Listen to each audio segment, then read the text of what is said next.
Welcome to another story presentation from Read Me a Story Inc., located on the web at readmeastoryinc.com.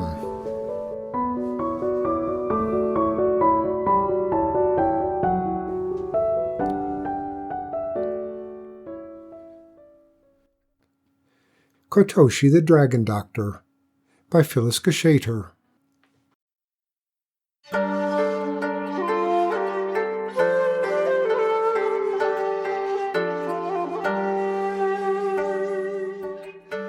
It was the time of year in a small Japanese village by the sea to choose a maiden as a sacrifice to the local dragon.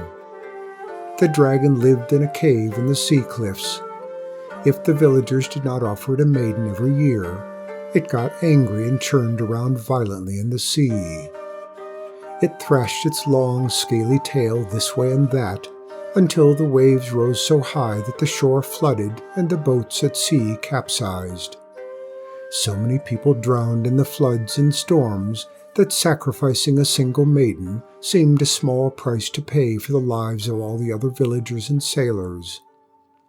The names of the maidens were written on separate slips of paper and placed in a barrel.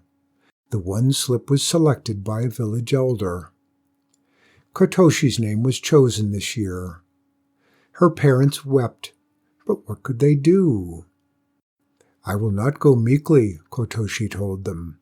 "I will fight to defend myself. I will try to kill the dragon. Even if I fail, it will be better than doing nothing." "If you attack the dragon and fail, it will go on a rampage. Then not only will we have lost you, but many others will also die in the dragon's storms and floods," her parents replied, fearing the worst. "We have endured storms and floods, even when other maidens went quietly to their deaths. The dragon is hateful and cruel. I must attempt to rid our village of this cursed creature. Don't forget," Kotoshi reminded her parents, "I am skilled with a knife." Kotoshi was, in truth, skilled with a knife. She assisted her father when he doctored the villagers. From him she had learned how to lance an infected wound and remove warts and tumors and moles from the body. She had also learned how to set broken bones and how to ease pain with herbal potions and massage. She knew good herbs from bad, and she helped her father prepare medicines for fever and sickness of all kinds. When the time for the sacrifice came, Kotoshi was brought in a carriage to the rocky seaside cliffs. Her family and friends followed the carriage, weeping and wailing. She waved a last farewell from the rocks and watched the people grow smaller and smaller as they slowly made their way back to the village. Kotoshi settled down to wait for the dragon. In her sash she had hidden her knife. In her basket of food she carried medicines, in case she was wounded in battle and survived to doctor herself. Hours later there was still no sign of the dragon. Kotoshi crept down among the rocks, looking for shelter from the sun and wind. From a nearby cave echoed the sound of great, gulping sobs. Kotoshi crept closer to the cave's opening. In the dim light she saw a larger dragon, with a small one lying at its feet. "I am Kotoshi," announced the maiden. "I was sent to save my village from your wrath." "Not now, not now," cried the dragon. "My baby is dying." "What's the matter?" asked Kotoshi. "I don't know. If it were a surface wound, I could heal it with my own blood, but something is eating away at my baby from inside." "I have some knowledge of illness," Kotoshi said. "Maybe I can help if you will allow me to examine the baby." "If you can help me," the dragon said, sniffing, "I will let you return to your village. I never liked human flesh anyway. I only exacted sacrifice because that made everyone fear and respect me." Kotoshi's examination revealed that the baby dragon had broken its wing.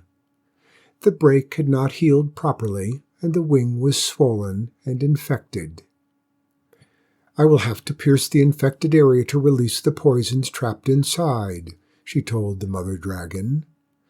Then the wound must be cleaned and the wing reset. We will need a bit of wood to use as a splint. I already have a knife and medicine, and I can tie the splint with my sash." Kotoshi put the baby dragon to sleep with some herbs so it wouldn't feel any pain. Then she went to work while the mother dragon watched. When the baby awoke, Kotoshi gave it more medicine to bring down its fever. She cared for it all night and day until finally the fever broke. "Your baby will be fine now," Kotoshi said. "I will come back in a few days to remove the splint."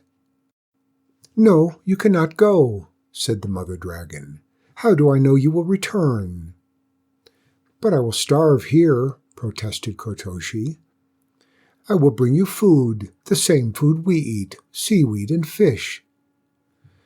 Since the dragon wouldn't let her leave the cave, Kotoshi made the best of it.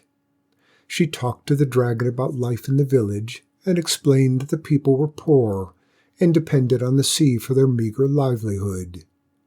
She told the dragon that when huge waves rocked the ocean and storms blew up unexpectedly, everyone suffered and many villagers drowned. The dragon told her that it was dragon nature to frolic in the water. Even 100 sacrificial maidens couldn't keep dragons from swimming in the sea. Dragons did not intend to cause havoc, but of course, if they were angry or upset, they tended to thrash about. "That is why the villagers offer you a maiden each year, to appease your anger," Kotoshi said. "But I told you, I don't care for meat," complained the dragon. "I prefer fish. The villagers might as well leave me a basket of fresh fish." "When I go home, I will tell that to the elders," Kotoshi promised. "Make sure the fish are alive," said the dragon. Once the baby's wing had healed, the dragon kept her word and allowed Kotoshi to return to the village. She also gave Kotoshi a precious gift. "Since you saved my baby," the dragon said, "you may prick my tail and collect 9 drops of blood. Everyone knows that dragon blood heals an open wound." Kotoshi preserved the precious blood in one of her medicine jars. She thanked the dragon and promised that the villagers would reward her with offerings of live fish, now and in the future. People could hardly believe the good news. Kotoshi had come back alive. Her parents saw her and wept, this time for joy. The elders listened carefully to her tale. Henceforth, they announced, the villagers would offer live fish to the dragon. No maidens had to be sacrificed ever again. An offering took place that very week. Everyone trooped to the seaside cliffs, singing and dancing and carrying baskets of live fish for the dragon. How different from the mournful parade that had accompanied Kotoshi's sacrificial journey. In time, life returned to normal. Kotoshi continued to help her father doctor the villagers.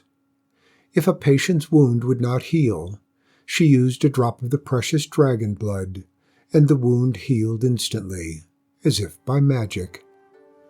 When she saved a life that would have been lost without the dragon blood, Kotoshi led a special procession to the cliffside cave.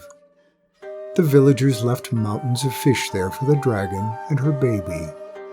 And to show their appreciation, the dragons played far, far out to sea, so they wouldn't churn up the monster waves that so often ravaged the coast of Japan.